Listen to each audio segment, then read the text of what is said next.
When you consider Parkinson's disease, it affects more than 2 million people in the U.S. alone, globally more than 10 million people. Wow.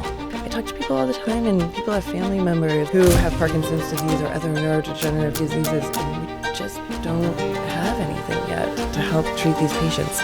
And that's a problem. But what we're seeing now in our lead program, at least, that we're dosing in humans, is that it's playing out. So we're seeing, by far, the highest brain concentration, the most selective molecule, which confers a great safety profile and allows us to dose up. Those are the things that we're looking for in the early stages of clinical trials so that we can translate that meaningfully to patients. So how did you do that? So neuroscience is sexy, as I told you before. Everyone's interested in the brain. It is sexy.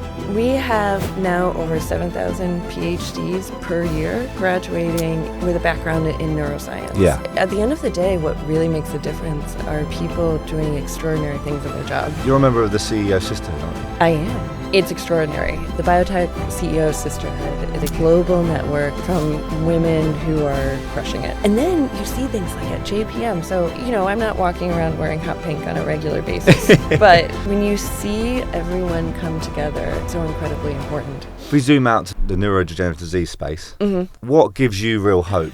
I am encouraged. I think there's tremendous opportunity in this space. One, we're starting to understand the biology a lot better. We're starting to design our clinical trials better. We have a lot of the tools that are coming together, and Brenig is positioned exceptionally well to make an impact at that space. Did you know that 97% of our listeners are not subscribed to the Leading Beyond the Lab podcast channel? Be sure to hit subscribe to make sure that new episodes with the guests and companies that we're talking to land straight into your feed. Thank you. Hello and welcome to Leading Beyond the Lab. Today I have the real pleasure of being joined by Dr. Megan McGill, CEO of Brenig Therapeutics. Megan is a physician scientist whose career spans biotech leadership, strategy and clinical medicine. So Megan, it's great to have you here with us today. Thanks so much. Thanks for having me. So to get us started, I'd love to hear in your words, because for context, one thing that stands out about your career is that it really has kind of covered the full breadth of activities, from medicine to consulting to everything. So what is it that kind of brought you to Brenig and the neurodegenerative space? And what is it about them that separated them, in your opinion? Yeah, well, I've always had a deep love of the brain, studying the brain, figuring out how, we can develop better therapies to treat people who have, disorders of the brain. And so I've always sort of used that as my North Star. And certainly my career has taken a number of different turns in an effort to gain a number of different skills. But then the opportunity arose to join Brenig Therapeutics. I joined at the end of 2025, so I'm actually the newest member of the team. Okay. But it's a dream job. It's it's a culmination of really interesting targets treating hard to treat diseases. So we have two programs in our pipeline, a LRRK2 inhibitor and an NLRP3 inhibitor, I'm sure we'll get into, with an initial focus on Parkinson's disease and then expanding to other neuroinflammatory conditions like multiple sclerosis. So one, it's really, really, really important topics. Two, these drugs are showing to be best-in-class profiles. These are, really you have to start with really great drugs. Three, just an amazing team, small team, but really, really excellent. And then supported by a great investor base that are not only financially involved and invested, but really there to ensure that we achieve the highest probability of success and really doing everything that they can to make that possible. So, it's a culmination of the best of the best of the best across the board, and that's Brenig Therapeutics, and I'm absolutely honored. It feels like a good combination of compelling science, good people, funding runway. Yes. Perfect mix for a biotech, right? I know. We should all be so lucky. I know. So what? So it must have been a bit of a baptism of fire. Sure. Starting. What for you? What was the main task to get stuck into straight away? Yeah, I jumped in right as we are in the middle of phase 1 clinical trials for our LRRK2 program. That's our lead program.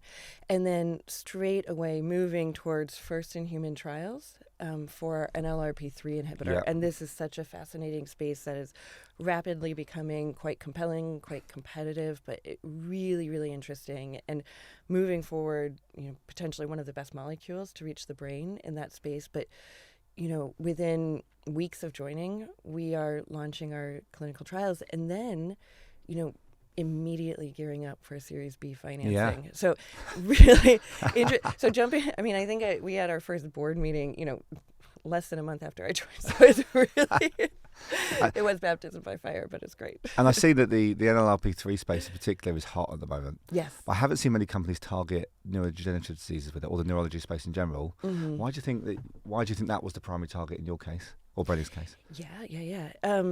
Well, it may be speaking to the landscape more broadly. I think there's a lot of interest. There was a company, Ventyx, that was recently acquired by Lilly.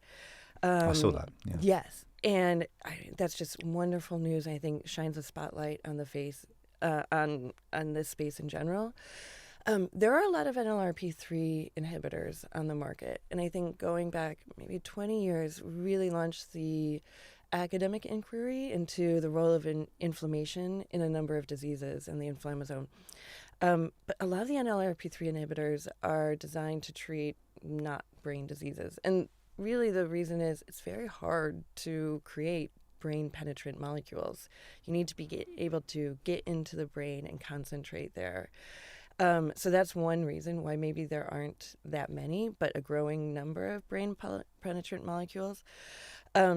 And second, brain diseases are hard to treat. And I think we're starting to learn more and more about the role of inflammation and neuroinflammation in the pathogenesis of disease. And so this is a molecule that can potentially be used to treat a number of different disorders. And I think we're just at the beginning stages of that, and we're going to see a lot more in the space. So I'm excited. Brenig is really one of the companies leading the charge there. And what's the next big milestone then?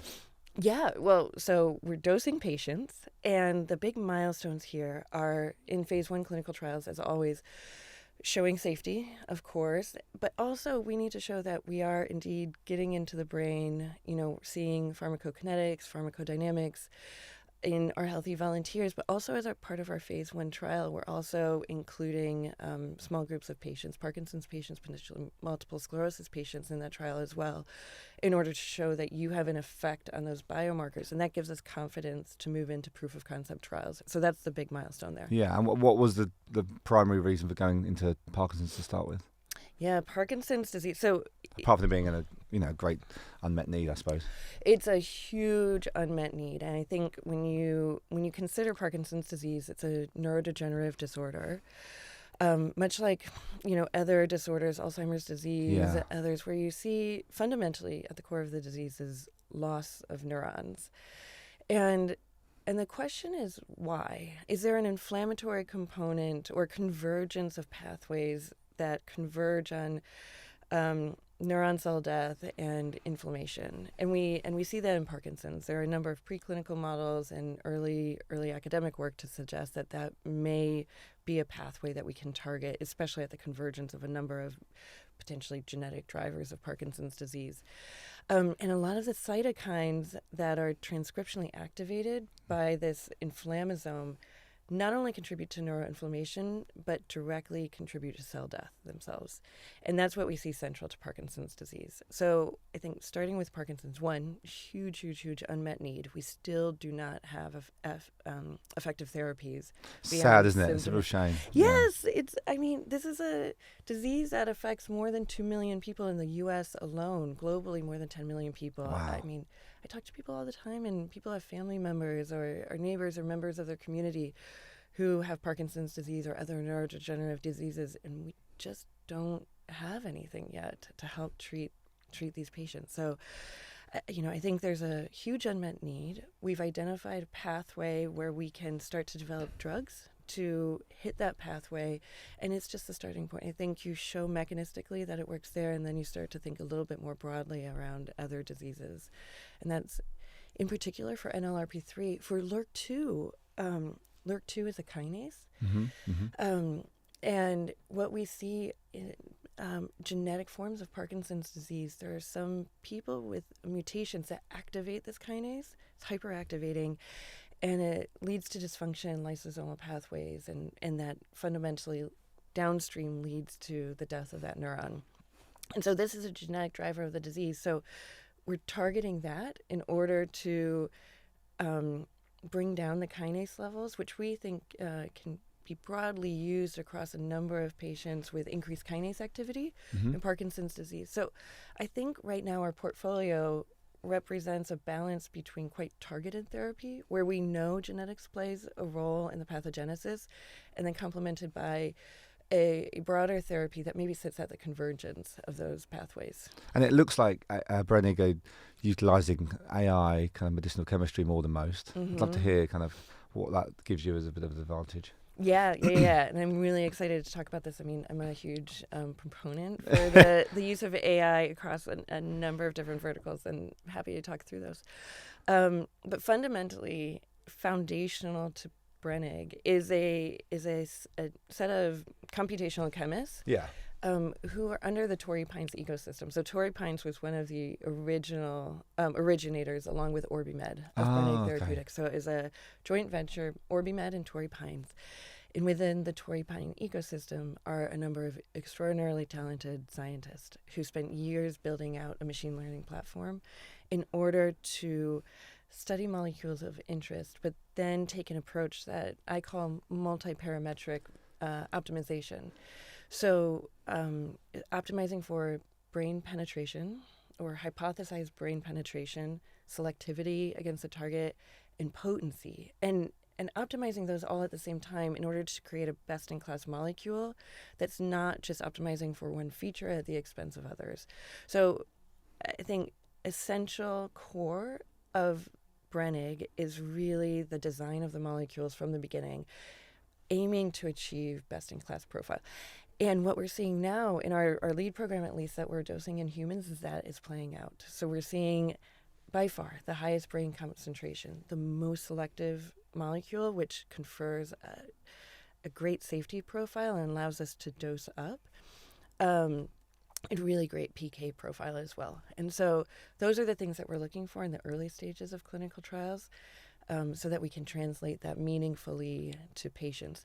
But, in addition to that, I think beyond just AI and drug discovery, we all need to be using AI in all aspects of our life. I mean, I think people like to talk or throw the term AI around. It's applied to everything loosely now. AI is applied to everything. Agentic AI as well, I think, is really quite interesting. Yes. So I need a hotel, within 3 minutes of my tube station that's under this budget, and it comes back in a few minutes with it. Oh, I just planned an entire trip, and but I think, more broadly speaking, I'm constantly using AI, and the companies that are not embracing AI for your day-to-day work, understanding, sort of competitive landscape. I just did an analysis on a country and, the market players in that country and who could we target for potentially partnering capabilities. All of those. You would have paid your old employer to do that previously, probably McKinsey's, right? And now. I used to have whole teams do that. Yeah. Now I can, easily draft a press release, but I think it allows you to do the things that take a lot of time, that occupy too many brainwaves, and deploy those tools efficiently and move on, so that we can really use the people on our team for their real talent without getting people bogged down in some of the day-to-day minutia, and because that's what we do day to day. I saw is it Bordy? Have you seen that? No. I was talking to Ed Cliff, who's actually at Softenova, is an investor, and he was saying about you can use Bordy. It's like this mass outreach platform where you talk to it on your phone, and you say, I need to get an investor for this type of, or vice versa. Yeah. And then these are my requirements. Can you go out? And it will go and call people in your space through whatever's available on the internet. I don't know how it does it, but it does it. That's amazing. And it comes back to you with like 1 or 2 or 3 calls a month where you just kind of get to know people, but it's completely new, fresh. Wow. And that's just from one kind of quick phone call using AI. I feel like this is going to change the face of dating. Yeah. Can you find me a man that's got So in terms of then Brenig's capital strategy, you mentioned that you're going for a Series B. Mm-hmm. What's the big milestone next steps towards that? Yeah, that's a great question. So 2026 is a huge year for Brenig. We are finalizing our phase 1 clinical trial in our LRRK2 program. We're starting and finishing our phase 1 clinical trial in our NLRP3. In both of those programs, we'll have phase 1b trials in our patient population, so LRRK2 in Parkinson's, and then in NLRP3 Parkinson's and MS patients. And we are already initiating activities to start our phase 2 study startup activities. So we will launch our phase 2 clinical trials at the end of this year. So you can imagine there is a lot of momentum on the clinical side and the development side. And at the same time, we are reaching out to investors in order to raise that Series B. You've got good investors as well. We have the best investors. Yeah, so institutional. I mentioned OrbiMed and Torrey Pines were the venture teams that started the company. And then our Series A was led by NEA and BGV, and we also have a fantastic family office, incredibly supportive as well. So we have the best investors, incredible people sitting on the board who help, shape our strategy and are incredibly supportive. And I think it's a strong foundation to bring in additional investors who are, looking to carry forward the vision that we've laid out. And you've managed to do all of this with a pretty lean team by comparison when you think of phase 2 ready companies and things like that. Yeah. Firstly, how have you done that? Yeah. And secondly, when does the inflection point come where you think, oh, actually, we need to scale now? Yeah, that's a good question. I really favor lean teams because I really like to move quickly, much to the annoyance maybe of my team, telling them to move faster all the time. But a lean team, allows you to be nimble, move pretty quickly, allows for you to communicate more effectively because with, fewer people, you can just get on the phone quite easily, and work efficiently. And, I think you don't need a large team, you need the right team. And so what we're looking for is deep expertise with people who can really manage their work. And we have incredible fractional support as well from, again, people from the Torrey Pines ecosystem who have been with the molecule from the beginning, and they continue to move it along. That said, we're not favoring lean at the expense of being able to get things done. And so I think we scale up operationally when required to do so. So moving into phase 2 clinical trials, we have to have people to support clinical operations, regulatory support, really focus on the CMC. And so with an eye towards maintaining efficiency, but growing that efficiency with the people. Yeah. So healthy OPEX, but, with expansion in mind. Who, before you joined or since joining, has anyone inspired you when you work with them? You think, oh, well, they've just achieved that? Gosh, the team every day inspires me. I think sometimes when you get asked about inspiration, it's probably someone external who has done something or, done something extraordinary. But at the end of the day, what really makes a difference are people doing extraordinary things in their job, executing, just, getting things done, coming up with really great insights, and bringing that area of expertise into this bigger goal of advancing the drugs. And so, yes, I'd say every time we pass and go on to the next cohort of patients that we start dosing and getting to that and moving that quickly, or having a discussion around, what are the non-clinical studies that are going on, or how are we optimizing the CMC? These are things that I personally cannot do. And so every time a person steps up into that role and just knocks out of the park, knows what we're trying to do, how it fits into the bigger picture, and executes efficiently, it's incredibly inspiring. They're killing it. Obviously, you're an MD. Sometimes CEOs come in all backgrounds. Sometimes commercial folk, financial backgrounds, clinical development. How do you find being an MD and having done drug development or carried that out, but with a CMO? Oh, with a CMO as well. Yeah. I think being a medical doctor and having a background in medicine is enormously helpful. We all need to keep in mind that the end goal here is to create impactful medicines. And that is really what we're moving towards. And having an understanding of not just the disease, but the people with the disease. And then more broadly beyond that, who are the support structures? How is this disease affecting people?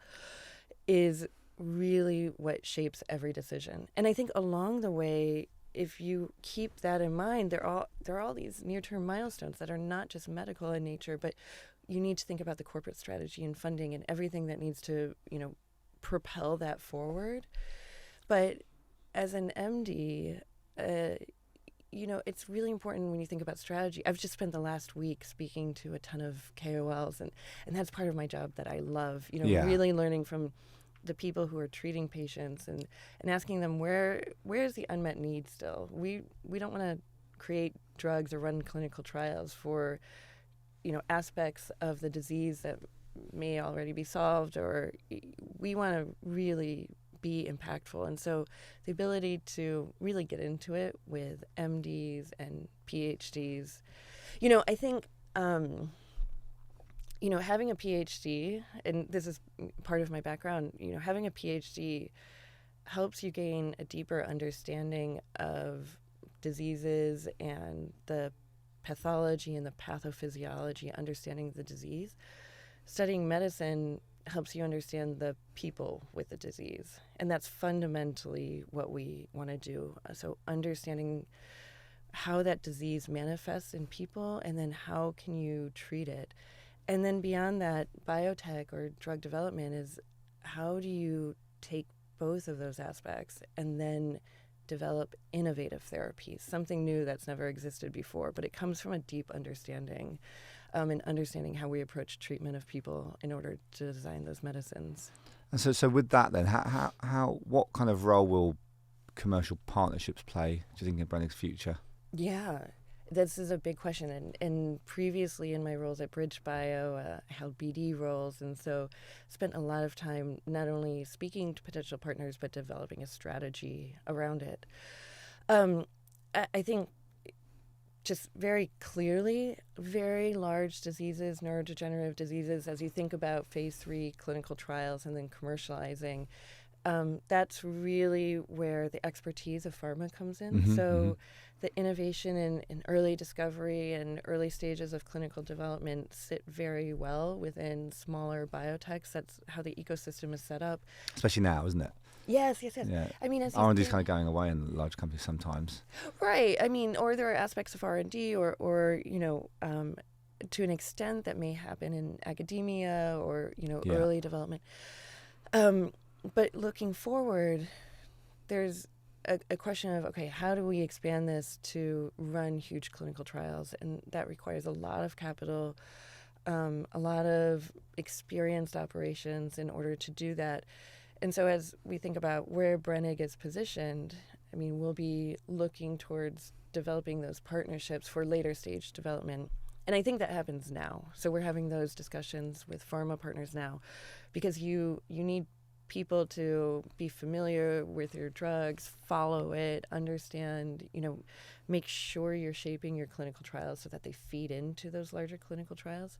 So that's the overall strategy. And then, along the way, I think there are questions around how do you think about partnerships, either to support financially what you're trying to do. Are there opportunities for geographic partnerships or licensing deals? It's always a consideration. Yeah. Are there partnerships for certain technologies? Are there tools that's interesting. Yeah, I didn't think about that. Use? Do you partner with any tech bios or anything to enrich your? So currently we haven't at this stage in our company, but in past roles, I think we were always considering, do you partner with biobanks to better understand the disease? Do you partner with AI companies to start to answer questions that you haven't answered? These are all just sort of general examples. Like brainstorming almost. Yeah. Digital biomarkers, wearables. How are we measuring? Oh, yeah, for Parkinson's especially. That makes total sense. Yeah, and so we'll use digital biomarkers in conjunction with some of the clinical tools because, Parkinson's is a heterogeneous disease. Some people have worse motor manifestations. Some people have, worse sympathetic, parasympathetic, or cognitive, psychosocial problems. And so trying to capture that in a questionnaire is fairly reductive. And people, the manifestation of the disease and seemingly old school, I suppose, in many of the... Yeah, I mean, it's the tools that we have had, but I don't think it really captures are you getting worse? Are you getting better? Some days you're going to have bad days. Some days you're going to feel great. And that's the nature of the disease. And so trying to think about that a little bit more holistically is really central to how we're thinking about our clinical trials. And there's some really promising diagnostics coming out, products in that space, isn't there? Oh, yeah. I mean, between blood-based diagnostics, imaging diagnostics, digital tools, I think help not only diagnose the disease, which is not that easy or clear-cut. It's not like you walk into your doctor's office one day and they tell you you have Parkinson's. But defining certain patients and maybe moving that diagnosis earlier allows us to intervene earlier and preserve quality of life for as long as possible. Yeah, which is ultimately the main aim. Yeah, of course. Yeah. And because there's one company I've worked with in the past, and they have like a phone app. They give you a number of instructions. They detect from your hand motions what happens when that. Yes. Yeah, and it's really quite profound and amazing what they can do now. It's remarkable, but I think because you partner with them as part of an overall service, or yeah. Well, that's a question. I mean, I think this is not just drug developers working in isolation. It's how do we understand screening tools, diagnostic tools, genetic diagnostic tools, measures of disease progression. Yeah, things on your iPhone. Those are incredibly important tools, I would say. And so for a person like yourself whose career has spanned all these different markers, what are those kind of key defining moments that have led you into your role now, do you think? Is there anything that stand out when it comes to MD, management consultant, biotech leader? Yeah. Well, I'd say first, I've just always been driven by neuroscience. At a young age, my family was shaped. My growing up was shaped by, devastating events. My father, unfortunately, died when I was very young after struggling with mental illness for a long time. And I think that really drove in me a curiosity into understanding the brain.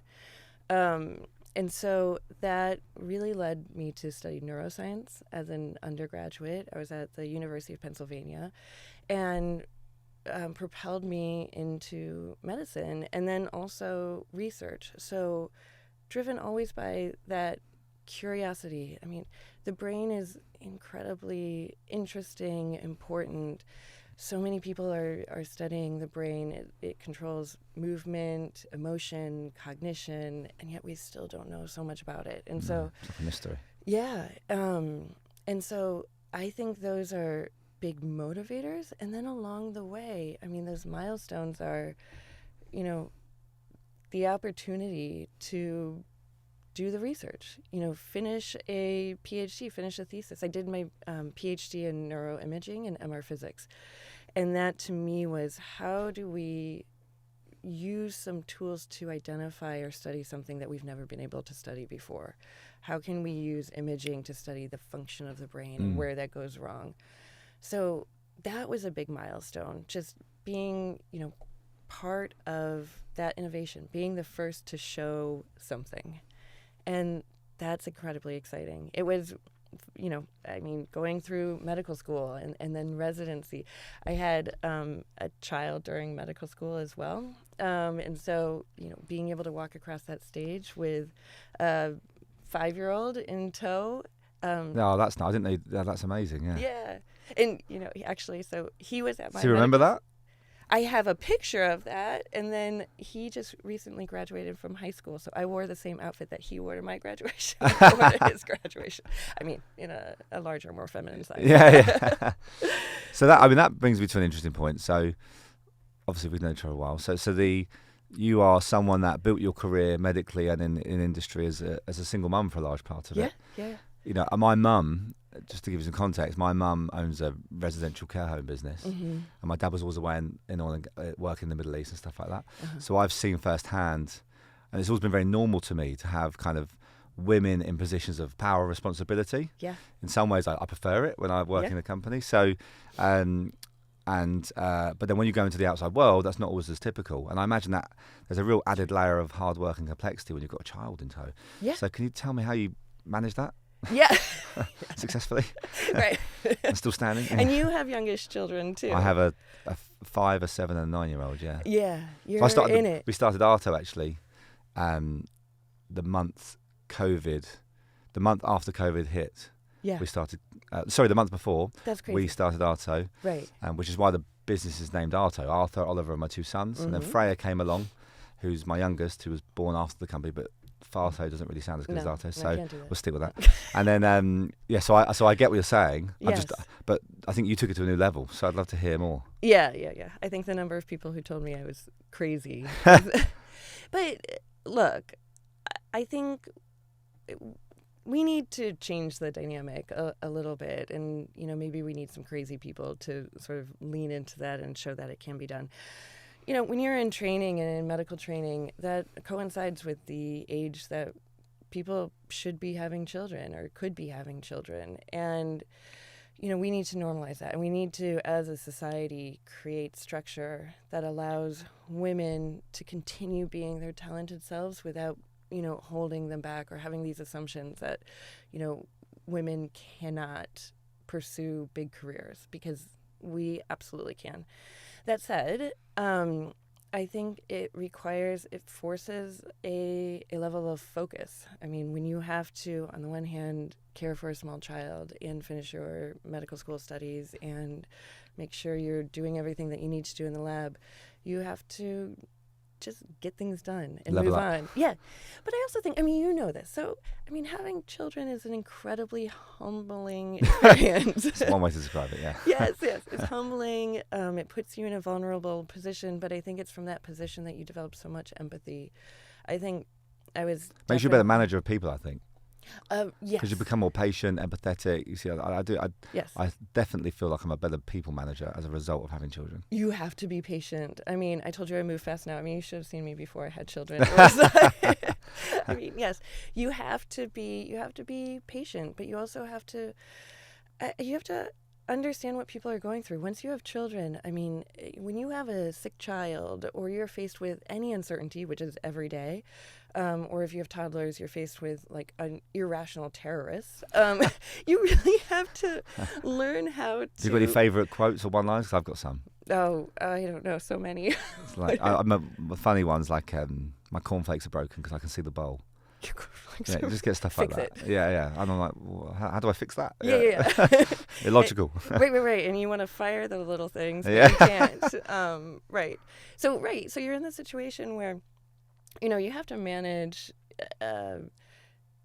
people who are going through their own experience. You have to help them lead their lives. But I feel like that's very much the same way in medicine. You have to understand where people are and what they're feeling. Maybe they're not able to communicate that well.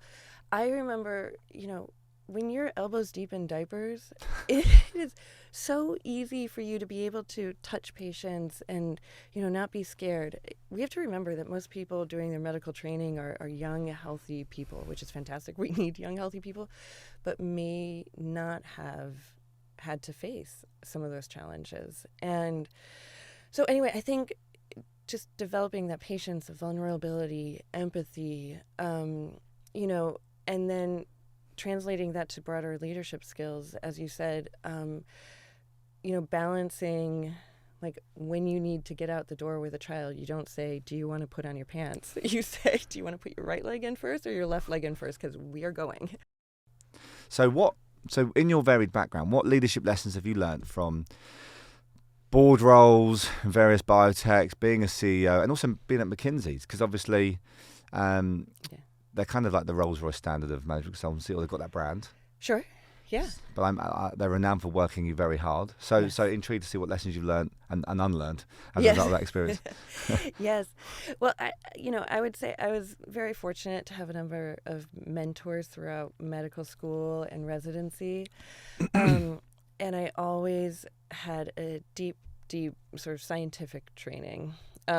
Actually, first beginning with my mother, who's a doctor, and who just said, publish. To have a mentor who deeply cares about you, pushing you forward, I'm very grateful for that early life experience.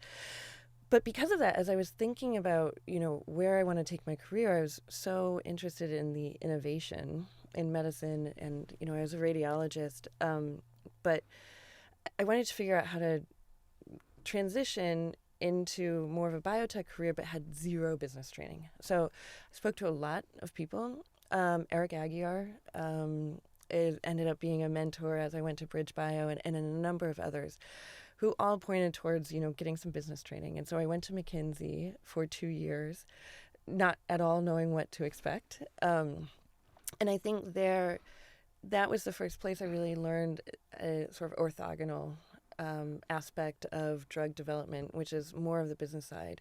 And I'm deeply, deeply grateful for that experience, even though I didn't have an intention of staying in McKinsey as a consultant, but it was the opportunity to work across a number of different companies and learn from other people who are tremendously smart. And yeah, they work you hard, but the people there are phenomenal, and you learn so much. So learn as much as you can and move on. I don't miss the slide making at 2 a.m. Actually, I'm still doing slide making. Yeah. You're just really good at it now. Yes. I'm like far more efficient. Does it give you a bit of an edge out of interest? Or is that kind of all? Yeah. In what sense though? In like a commercial awareness or like a? Everything gives you. You know what I didn't have an appreciation for in medicine? I mean, the content is so compelling, and the presentation is terrible, and we should say presentation doesn't matter, but it does. The way that you present yourself and what you put forward or what you send people tells the audience a lot about you. And so while it's not the most important thing, we need to put all of those important things all in one bag. And trust me, I hated when I started at McKinsey, someone yelling at me, telling me how thick the lines need to be. I just thought, like, this really? is ridiculous. Oh my God, they're crazy. And we edit that out. Yeah. Keep it in. It is funny though, yeah. Oh my God, yeah. But you just think this is not important. But then if you can move on from that. There's a standard. Yeah. Yeah, I mean, and just get in the habit of getting things right and making things look good so that you can focus on the good stuff. Don't put down something sloppy so people are focused on that. Just, get it right the first time and move on so you can think about hard things. I can really imagine how, for people that aren't as in tuned as you are, perhaps with the scientific narrative and everything, the whole presentation piece, if you think about biotech leaders that are listening, it's helpful. Because it can show that it probably associates itself with being a good leader. Well, yes, and being a good leader is the ability to take hard topics and make them digestible or make them easy. Simplify and get your reader or your audience to understand what you're talking about. And I think doctors suffer from talking all over the place because we're trained in medicine to think of everything and start narrowing things down. It's, in differential diagnosis, you have to turn that thinking upside down when you're a leader and you're trying to develop things. You have to start with what are you trying to explain to people? What do you want people to believe? And what's the evidence that you can present in order to support that? So it's almost the exact opposite. So it's a function of turning your thinking upside down and then getting everyone on board and moving in the same direction and developing that strong conviction that you're moving in the right direction. So when you translate that down, though, what do you think separates, in your experience and opinion, a truly incredibly productive and efficient and empowered team to a simply impressive one, if that makes sense? What makes you the best? Yeah. What's the 1%, I suppose? Yeah. Or when you on reflection, you look past certain teams and dynamics. Yeah. Look, if you're the best, you can feel it. You should be enjoying what you're doing. Like when you're consistently hitting all of the high notes, then you're getting excited, you're digging into it. Other members of the team are all rowing in the same boat in the same way. And that separates an exceptional team from everyone else. And is there a specific scenario where you can think, with the Brenig team, for example, you think, that person is leading that team so well that it's just incredible to witness that, and Yeah, I mean, because we're a small team, I have the opportunity to kind of work with everyone, but where I have the closest contact is, Tian Dam is our chief medical officer, and she has such deep expertise, and she has led similar programs at other companies. she's phenomenal. And so I think what is really compelling there is that I don't actually see a lot of the day-to-day, and she does that perfect thing, which is, have all of the messy stuff roll up into just a single outcome that just looks like she's just killing it, week to week, and brings forward those insights. And then we have a chief financial officer, Ideen Marvasti, and on the other side of things, it's how do you develop that corporate strategy, financial strategy, in order to move our company forward, which is equally important because we need company and capital in order to enable all of the good work that we're doing clinically. So, what you see at the end is a strategy around fundraising, how we're thinking about fundraising, what are the milestones we're hitting. But again, that needs to roll up into one simple vision, one simple message in order to move that forward along that vision. And when you describe the board, it feels like you're lucky in that you have good working relationship and personal relationships with them. Yeah.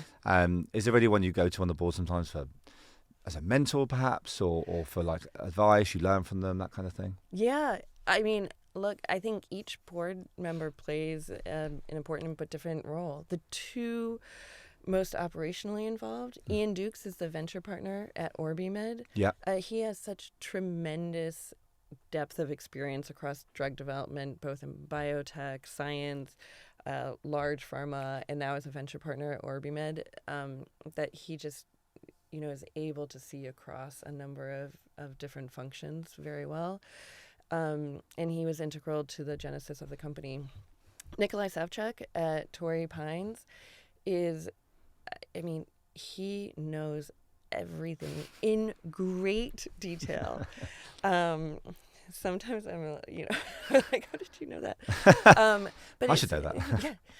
And he has just done an exceptional job at creating these subsidiary teams that I mentioned. The team that created the machine learning platform that gave rise to our drugs, team of clinical operations and program management people who work across a number of companies but have so perfected, the development course that, in ways they could do it in their sleep. And these people are located all over the world. And so the ability to bring all of those people together who have all touched the program and moved it forward is incredibly compelling. Ed Mathers is at NEA. He's just, I think of him as very much the voice of reason.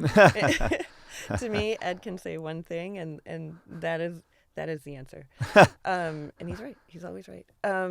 And Kino Gutierrez at BGV BioGeneration Ventures is under the Forbion umbrella, and they're located in Amsterdam. I just met their team earlier this week, and he is really a hands-on board member. He reviews decks. He makes introductions. It just feels like he is there to be helpful and really steps up and pulls us along in ways that I don't think we'd be able to do on our own. So that's, across the board, just to have a board like that who can each...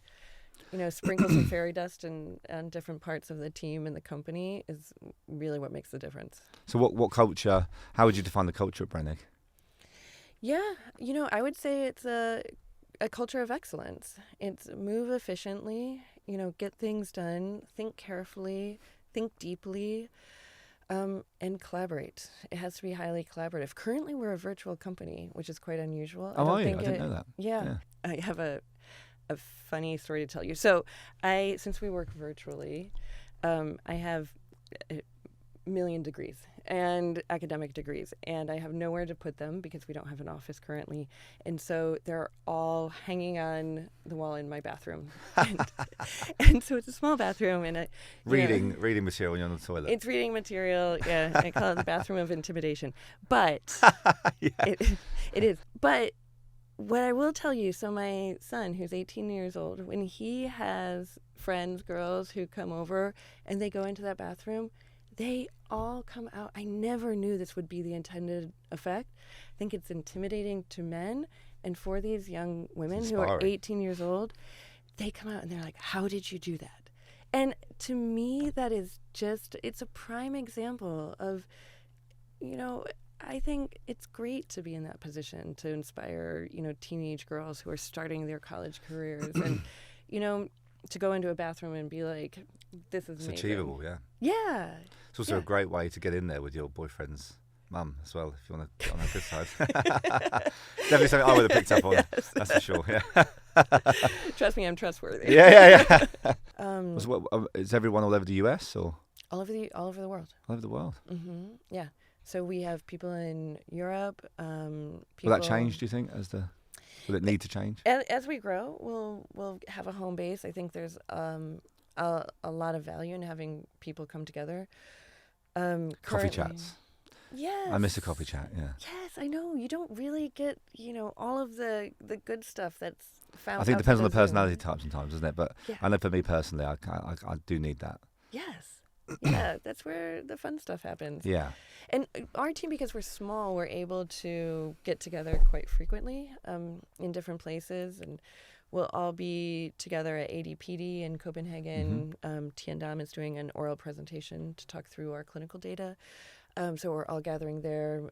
We get together as a team often in Boston. I've flown to San Diego. We have a lot of people there working. So we're able to be quite mobile, but you can imagine as we grow, that becomes harder.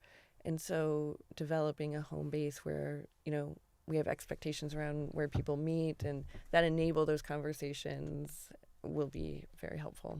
So if we zoom out to the neurodegenerative disease space, mm-hmm. what gives you real hope that, despite it being a challenging disease area, as we alluded to earlier, what things stand out that give you hope that really we're moving into an age where we're going to be dealing with these diseases and giving these patients the best lives they can have? Yeah. Diseases of the brain have been historically so hard to treat. And I think one of the biggest problems is that we just don't understand the brain well enough. I mean, when you talk about neurodegenerative diseases, it would be great if we could just pinpoint what's the cause and treat the disease at its root cause. But these diseases represent a spectrum of pathologies. And so I think that's the biggest problem. But I am encouraged. I think there's tremendous opportunity in this space. Neuroscience is sexy, as I told you before. Yeah. And you said that at the conference? Yes, I said that. This is what I stand by. Neuroscience is sexy. Look, I think the number of people you meet who will tell you that they got a neuroscience PhD, I mean, when are you meeting someone who brags about getting a PhD in the kidney? I mean, that just doesn't happen. Everyone's interested in the brain. It is sexy. We have now over 7,000 PhDs per year graduating with a background in neuroscience. Yeah. So people are interested. People want to study these diseases. On the other end of the spectrum, we have so many people suffering from neurodegenerative diseases. The global economic burden of neurodegenerative diseases today exceeds $1 trillion. Wow, that's crazy. In the United States alone, it's $350 billion.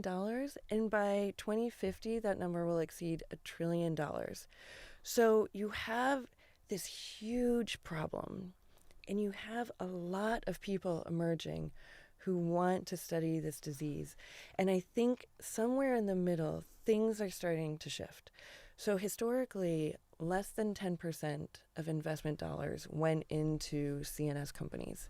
So you have, and it's because it's challenging. I mean, CNS diseases have the highest rate of failure. We don't understand the targets that well. It's very hard to design clinical trials with clinical outcomes. There are a number of reasons. But one, we're starting to understand the biology a lot better, understand genetic drivers of disease. A lot more research is emerging. We're starting to design our clinical trials better. We have more biomarkers that are accepted as long as the FDA doesn't keep moving the goalpost, which is a big deal. So we have a lot of the tools that are coming together. And I think what we need to see, maybe just the final lag, is the investment dollars, the capital going into studying these diseases. Because if you have less than 10% of investment dollars in the biotech space going to CNS, but you're facing $1 trillion economic burden, the cost of not doing anything far exceeds good way to put it. whatever we're putting in now. And so we have this sort of momentum behind us, and we have this problem ahead of us. And I think Brenig is positioned exceptionally well to make an impact at that space. And the capital cycles are tightening, aren't they, at the moment? You can see it. Yes. And that's a problem. We need to change that. I mean, we can't just sit on our hands and expect problems to fix themselves. So, come on, investors. Yeah. Within the neurodegenerative space, there's often problems recruiting for the trials, isn't there? Mm-hmm. So how do you go out? How do you engage with the communities in a more effective and productive way? Yeah. So, look, I think a number of different ways. One, there are incredible foundations that support families and communities affected by these diseases. I mean, consider the Michael J. Fox Foundation, I think, has done more to support development in this area than anywhere else. I mean, tremendous, support, not just financially, but in engaging the community, supporting drug developers, supporting research into these areas, and really serving at the center of bringing that all together. I think another big thing is creating safe drugs. I mean, reluctance to participate in clinical trials, people wondering what's the burden, not only to what's happening to their bodies. We're asking people to take a leap of faith and trust us. So first we need to show that it's safe. And Brenig, I can tell you, our programs right now are developing incredibly safe drugs. These are pills that you can take once a day. So fairly simple. So as long as it's safe. And, are we treating aspects of the disease that need to be treated? Are we improving people's lives? And can we tell them that we're trying to improve their lives? And are we helping their families? I mean, it's devastating to families to see a loved one, kind of slip away. And, whether it's simple things like not being able to hold a glass in order to feed yourself or to be able to drink. That reminds me, I grew up in an old people's home. Right. So I can remember. I can really visibly remember a lot of that. Right, it's hard. Yeah. The symptoms worsening. I know, and some of the most simple symptoms, like the ability to hold still. Fundamentally, what that does, if you can't feed yourself, that takes away your dignity. It's a tremor. But it has the ripple effects, and the repercussions are huge. And then self-esteem. And then it knocks into mental health and everything. Yeah, independence. You're relying on caregivers significantly. We should work to improve people's lives. And we've got time for a few more questions. Yes. You're a member of the CEO Sisterhood, aren't you? I am. Yeah, so was it Angie Young and Sheila Goodraji? Yes. What has that provided you with? 'Cause I saw that they did the thing at JPM, which was really cool. They had the pink T-shirts. I was like, this is amazing. Yes. And I know people like Angie there, and it's grown from, I think, 0 to 400 members or 500 members in the last 4 or 5 years alone, which is just crazy. But the way it's described to me with people that are in it is it gives them an edge in their work. So it's not just a community. It's like being part of an elite club almost by accident, by proxy, because you've got groups and WhatsApps and communication channels where everyone in that group, you've got everything from early stage VC-backed CEOs all the way through to listed companies. So it's like an untapped network. It's extraordinary, and the Biotech CEO Sisterhood is a global network from women who are crushing it. So, I mean, everyone who has made it that far is extraordinarily competent, capable, impressive, and is so invested in seeing others succeed. So there's a sense of community and support, which is just so helpful, when you feel like maybe you don't see other people who look like you.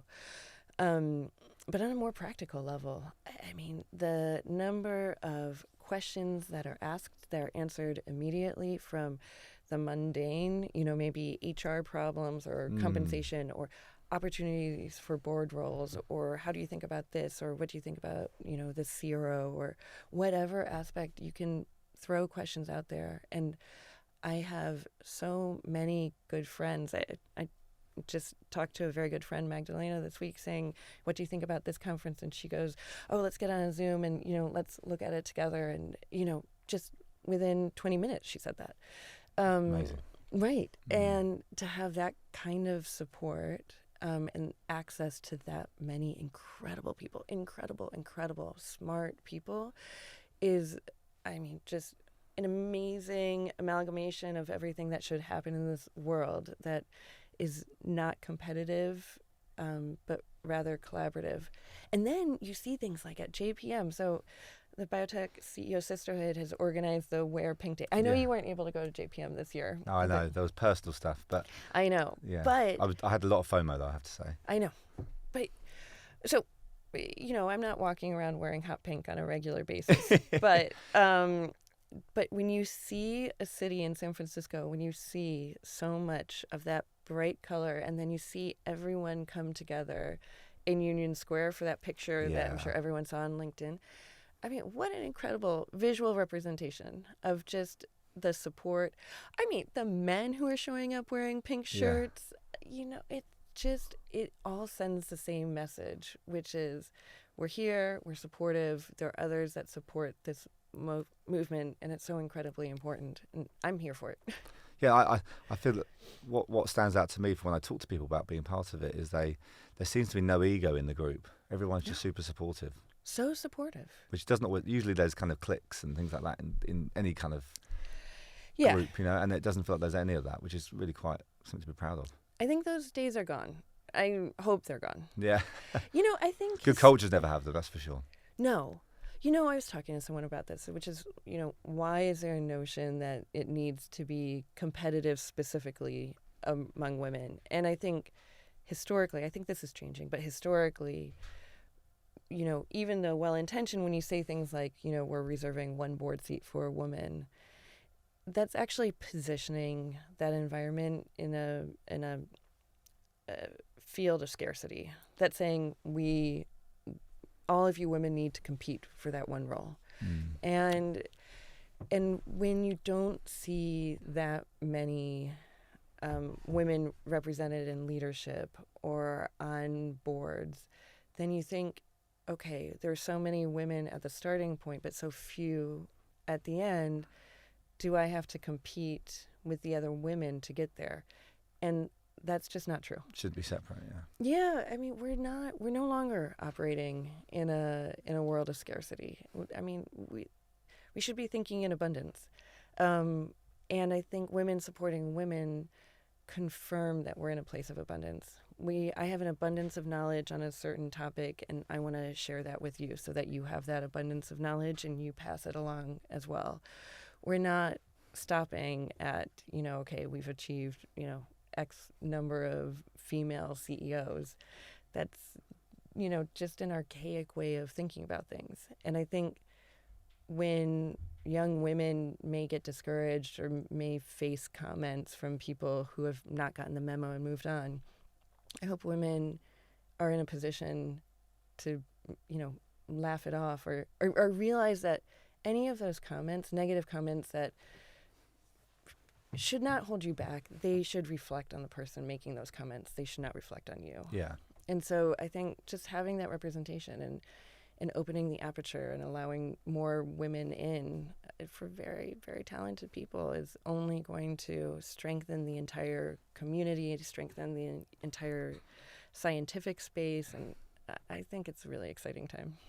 Something that's really resonating at the moment is just yesterday I was catching up with a friend called Vladimir Kopernicki, who was the SVP of International Medical Affairs at Lilly. Oh, yeah. And because he's going to come on the podcast, and funnily enough, we got talking about this topic, and I said, how did you? And I know from working with him when we built their medical affairs transformation team in the DAC region, that he was saying that he had the healthiest male to female blend across the business. Yeah. And I said, so how did you do that? Because this feels like something we can talk about and others can learn from. I said, did you have quotas and like all the archaic traditional means that we do to measure those sorts of things? And he said, Lawrence, it's funny you say that. He said, we never had anything like that.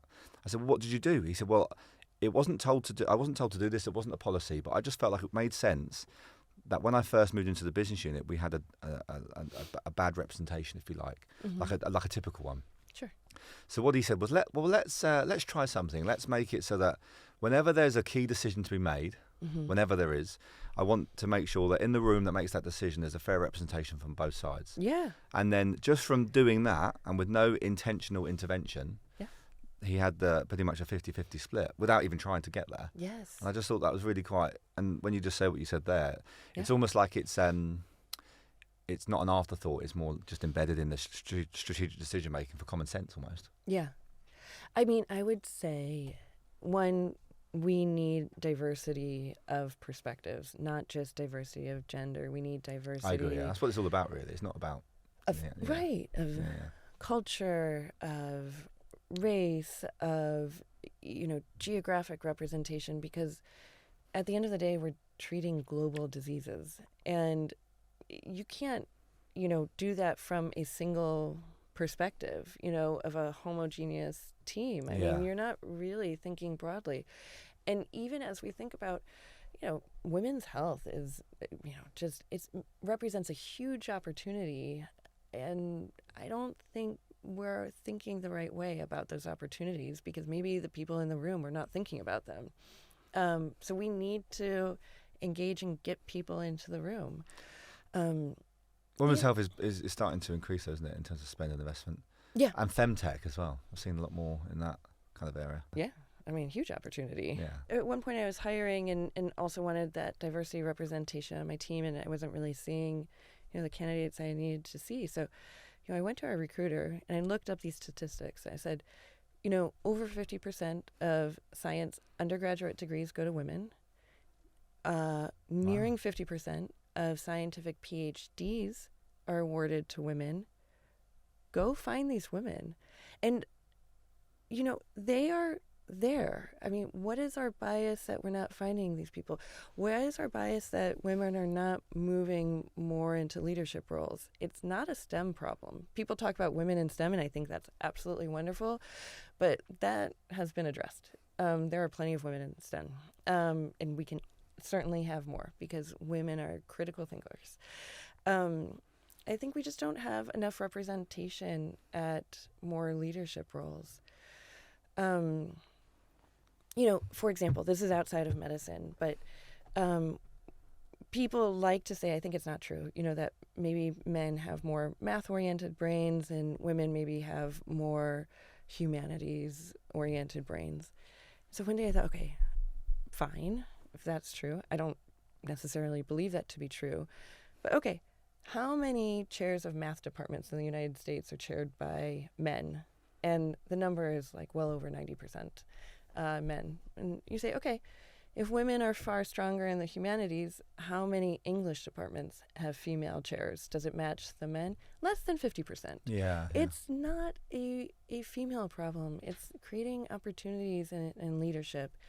And so I would say what's changing now, I think, women who continue to advance in their careers have faced all sorts of adversity and come out the other end. I mean, they've had to step up and prove themselves time and time again. I mean, I can speak from my own experience, have to outperform men. You have to be top of medical school class, kill it in your PhD, always outperform, not let people assume that you're taking the mommy track, because you're not. And so that requirement that you outperform actually creates great leaders.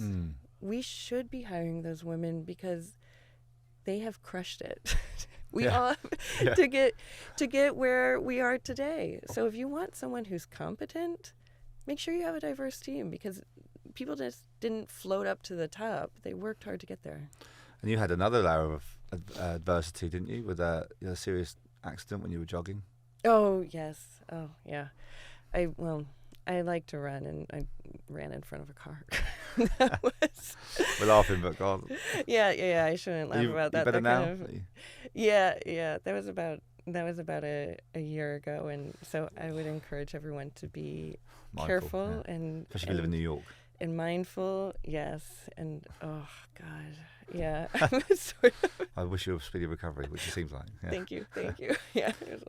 Well, thank you so much for joining me today. It's been a fascinating conversation. I've really enjoyed it. Yes, thank you so much for having me, and thank you for your thoughtful questions. I really appreciate it. And thank you for diverting your trip back to the US from your conference in Switzerland to come and see us in London. Anytime. Anytime.